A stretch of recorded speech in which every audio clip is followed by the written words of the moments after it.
This is the longest I've gone without playing golf in over 3 years. And in this video, I kind of want to investigate to see if maybe taking some time away from the game can be beneficial in the long term. Guys, welcome to week 47 of my journey to scratch. 3 weeks ago, I was playing some of the best golf of my life. My handicap even dropped to 7.9, which is the lowest it's ever been. But I felt like I was peaking at the worst possible time because I was about to head to a vacation in Europe for 2 weeks where I knew I wasn't going to be touching a golf club at all. When I got back on Sunday, I hadn't hit a golf shot in over 3 weeks. So I texted my golf coach, Zach, early Monday morning asking if he could give me some drills and what I should work on if I wanted to get back into form relatively quickly. But before we get started, I want to say that I'm doing a giveaway with Clinch Golf. You guys have seen Clinch on my channel before. They make these amazing, amazing golf gloves. They reached out to me last week wanting to do a giveaway.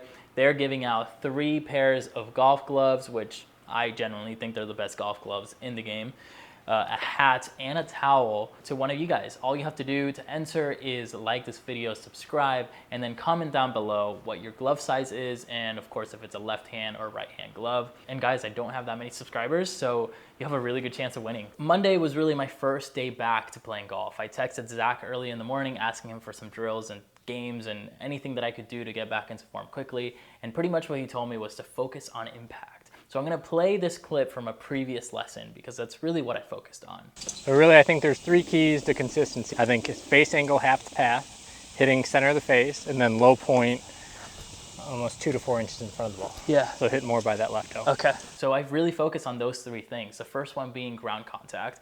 And what I did was I put a tee down on the ground and I was trying to pop it off. If you pop it off, it means that your ground contact is going to be pretty solid. So I did that a few times, got comfortable with it, and eventually added a ball and made sure that I was still popping the tee off the ground with a ball there.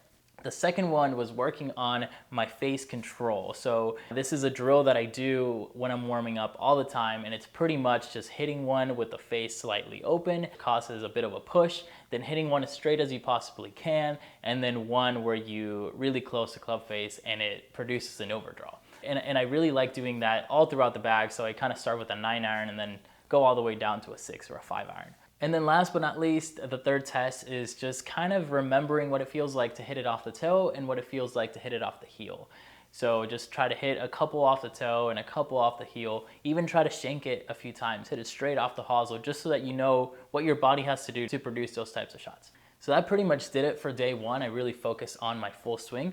Day 2 was going to be all about the short game and putting. And before we get started, I just want to pause this right here. Can we just appreciate this outfit? And maybe I was still a little jet lagged or something. I don't know what I was thinking with the Nike socks, the FootJoys, and the bucket hat, but I was trying to make a fashion statement, I guess. With my short game, I really just practice this the same way every time because it seems to be working really, really well for me. I try to avoid hitting the same type of shot at the same pin every single time. So I try to go to different types of pins. I try to play a game where I get it within 5 feet or 3 feet and give myself points. And really what I'm trying to do is just hit as many shots as possible. Some are low, some are medium, and some are high. And just trying to get creative and hit different types of shots and just kind of feel my technique, if you will. And then after that, I went to the bunker and just hit some bunker shots. This bunker is not really the best because I can't really see where the ball is landing, but it is really, really high. So if I can get it out of there, you can usually get it out of most bunkers. The bad part is I'm not really sure where the ball is landing because it's just too tall for me to see. Last but not least, we worked on putting, which I think is the most important thing, especially when you've taken some time away from the game. The first drill that I did was just placing 2 tees 40 feet apart, going uphill and downhill, and I'm trying to get all 3 balls within a 3-foot circle, both uphill and downhill. Then I worked a little bit on stroke, so did Tiger Woods gate drill, just making sure that I'm hitting the center of the club face when I am putting. Did that just with my right hand, and then I did it with both hands. This one's really, really good just to remember what it feels like to hit it off the center and just to kind of control the club face a little bit. And then after that, I pretty much just played the par 18, where I'm pretty much playing 9 holes and I'm trying to 2-putt from different areas of the green. It's a really fun game, but it's really, really hard and frustrating sometimes, especially on the green that I practice in, but it's awesome practice. All right, guys, so day number 3 was going to be the first time I played 9 holes in a long, long time. Quite honestly, I was kind of nervous. Like, I don't usually get nervous playing by myself in my home course because I do it all the time, but for whatever reason, I just felt nervous on the first tee. There was a lot of good and a lot of bad, as you're gonna be watching, but the main thing, the driving was awesome. I was driving the ball really, really well.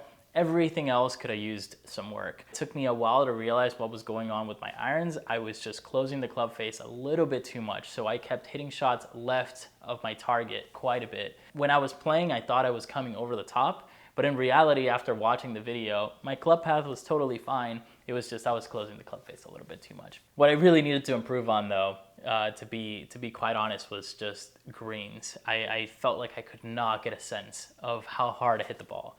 The greens felt really, really slow, and it felt like the Bermuda grain was just like sweeping my golf balls like way more than I thought they should have. I just felt like the grass was maybe a little bit overgrown, so it was really, really slow, and then the grain was just, man, I was really, really struggling with it. Not just long putts, lag putts, but also short putts. Like, I wasn't getting it to the hole, and I missed like 3 or 4 putts where, I mean, if I just give it a little bit more, they go in.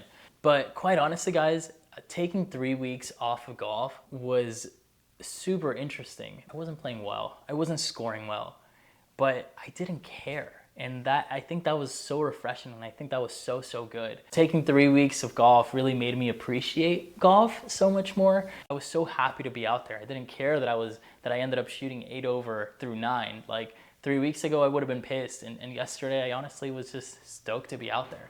I was just happy to be playing. So like I said, guys, not my best round shot. 8 over par through 9, not good at all, but it wasn't that bad. I just, around the greens, I lost way too many strokes, and that's okay, it happens. I think over time, in the next couple weeks, we're gonna see that that's just gonna go away just from practice. If you followed me on Instagram, you kind of probably watched my whole Europe trip unfold, but it was amazing. I had so much fun. Started out in Madrid, did Segovia, Sevilla, eventually went up to Galicia for my cousin's wedding, and it was so much fun. We partied till 6 in the morning, then made our way down to Santiago de Compostela, and eventually down to Porto and Lisbon. And guys, I just had so much fun with my fiance and my friends and family. I just had a blast. I absolutely needed it. I needed the vacation. I felt like I was getting burnt out from my real job, and it was awesome. It was awesome. And with that said, guys, remember to enter the giveaway by liking the video, subscribing to the channel, and commenting down below what your glove size is and what hand you wear your glove on. Guys, I hope you're playing some amazing golf out there and shooting low scores. And I love you guys so much. Thank you so much for the support, and I'll catch you guys next week. Take care.